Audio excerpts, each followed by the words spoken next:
So I hear you're interested in song structure, and that's what I want to talk about in this video. This is going to be a really basic primer for some of the stuff that we'll probably end up talking about soon.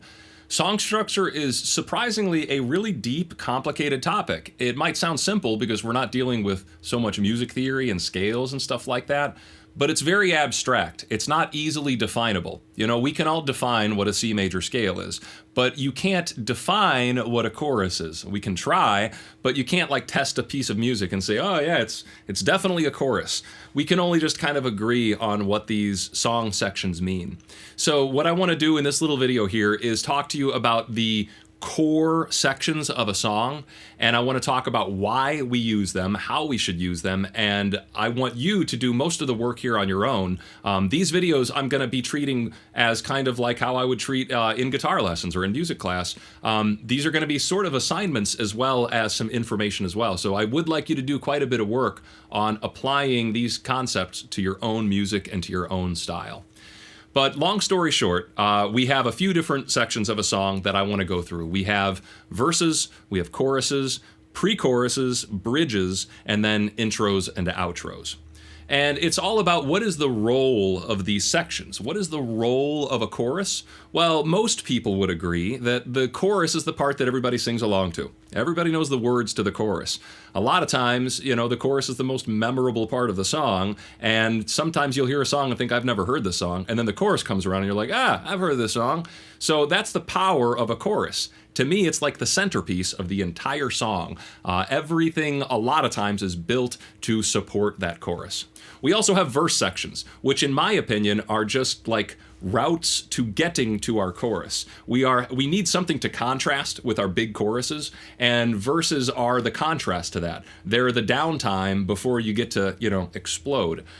Music gets annoying when it's all one-dimensional, when it's just on all the time, or when it's too slow. It's that contrast that really makes the difference.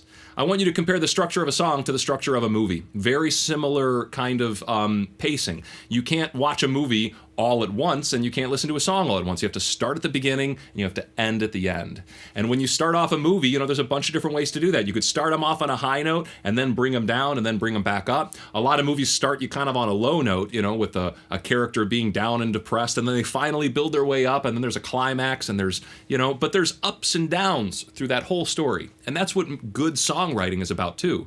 If it's just up the whole time, you know, it's hard to make a full song out of it. And if it's just down, you know, it just gets boring.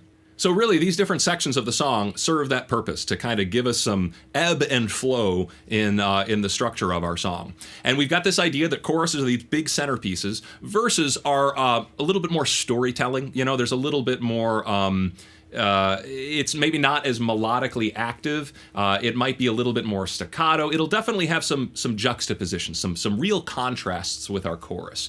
But that's like the meat and potatoes. You can write a lot of songs with just a verse and just a chorus, and that's it. There's plenty of songs out there that have done it. But a lot of times we also see pre-choruses. And a pre-chorus is a little thing that we can kind of cram in right before our chorus to kind of get us prepared for that chorus. And I know all of you out there have different genre tastes, so what I want to do is look at two different songs, completely different genres. I want to look back at Van Morrison's Brown Eyed Girl, and I also want to look at Metallica's Enter Sandman. I didn't pick these for any other reason other than they just kind of came into my head over just the last few minutes, and I realized, yeah, those are all cookie-cutter songs, and they're completely different, and they all have these different elements. They have verses, pre-choruses, choruses, bridges, all that kind of stuff. If you look at the verses from Metallica's Enter Sandman, it's just, you know, say your prayers, little one, palm mutes, right? You've got really driving rhythms. And then by the time you get to the chorus, which is in a different key, you got that big singing, you got your exit light. And that happens multiple times. But there's a huge difference between that verse section musically, right? That chugging away at the palm mute, and that open power chord for the chorus. Totally different feels right there. Now, to get to the chorus in Metallica's Enter Sandman, what they did is they bring in a little bit of pre-chorus, which is that sleep with one eye open. And that's like a little tiny thing that they nudged in there that interrupts our verse flow, but then it helps us crash into our chorus much better. Now let's translate over to Brown Eyed Girl by Van Morrison. That's in the key of G, right? And it's just a 1-4-5 in the key of G. And if you can think of the verse as like something like, hey, down we go, I don't know the words. Da da da dun dun. But, you know, simple little strumming pattern right there. But then eventually we go into a pre-chorus section, which is a different chord progression. It's still in the key, but it goes from C to D to G to E minor. And that would be our pre-chorus for and you, my brown-eyed girl. And then again for you, my brown-eyed girl. And what does it do? It goes to the dominant. Do you remember when we used to boom, back to the chorus? That whole little section right there was not really part of where our verse started. It was a separate section, and it kind of took us on a little journey. It built us up some tension, and it helped us crash back down to our chorus section. Now, in that case, I want you to see the chorus chords, sha-la-la-la-la-la-la-la-la-la-da-di-da. The chorus chords are the exact same as the verse chords. Strumming pattern is the same. What really changes, though, is that vocal melody. Now, the vocal melody is easy to sing. I can even remember the words to that one, and I have no idea what the verses are for that song. Once again, I've heard that song a billion times, but it just never stuck with me.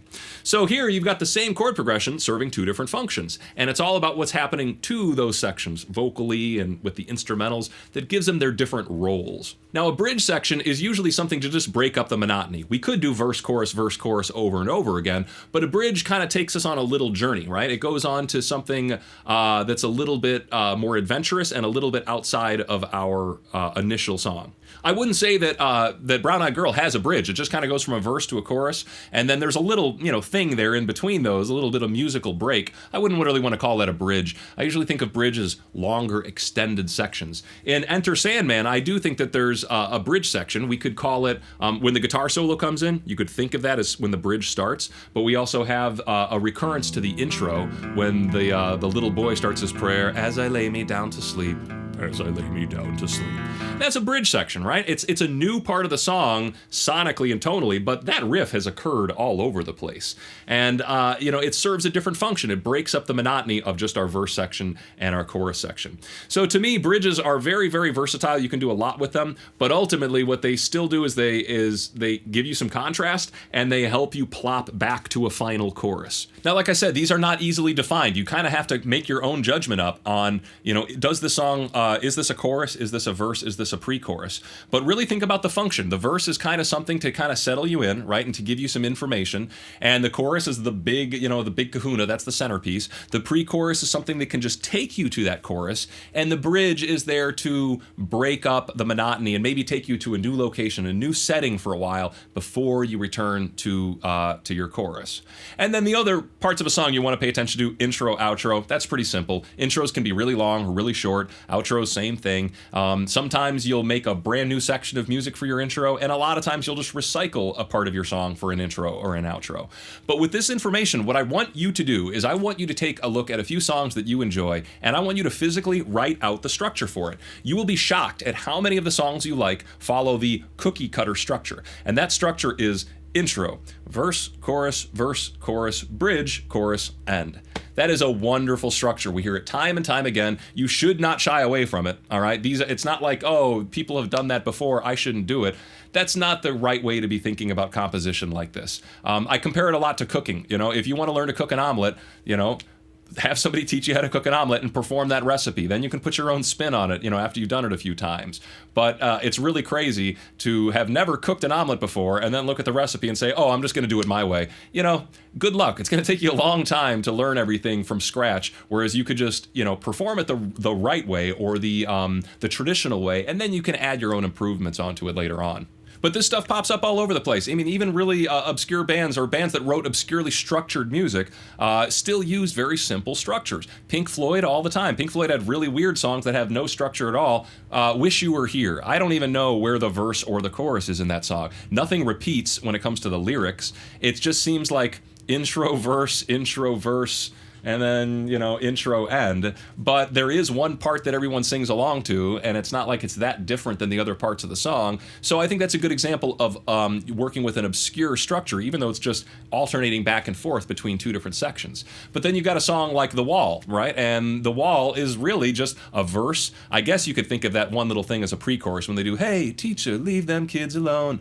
But really, it's verse, chorus. You've got a verse, chorus, a guitar solo, and then it ends. So, it's pretty common to see these same structures, these verse, chorus, end, throwing other things in between there. If you just do that, take a listen to your songs, not the ones that I'm mentioning, but really try to define that section of music and try to give it your own name. Does that feel like a verse? Does that feel like a chorus? And you'll realize that like most of your music is just maybe 3 or 4 different sections, just very efficiently recycled. And that's the thing. You don't always have to write a new section of music. Maybe you just have to repurpose an old section of music into a new context. And there is the next section of your song. So this is a totally different kind of video than the ones you see on my YouTube channel. It's much more ranty, I know that. But please let me know if you have any questions or if you have any further details that you would like explained. I don't want to just leave here. I do want to definitely talk about how to write a verse and a pre-chorus and a chorus, and what are the elements that I think define a chorus. How do I personally start changing my rhythms and stuff like that to make it sound more chorusy? And there's some really good tricks, easy tricks to writing bridges and pre-choruses that should help us out. But before we even talk about theory, I think it's important to just have a grasp of what is the role of these songs. Do we have the names figured out? And can we identify these sections in our favorite kind of music? Because I bet, regardless of the style of music you like, I am willing to bet you're going to see these sections crop up in the music that you really like. So, like I said, please leave me a comment down below, and thank you, by the way. I definitely want to mention that for all of your support here on Patreon, and I hope to see you here soon. But just like I said, keep some comments down there below. I will be sure to respond as soon as possible. Thanks, and see ya.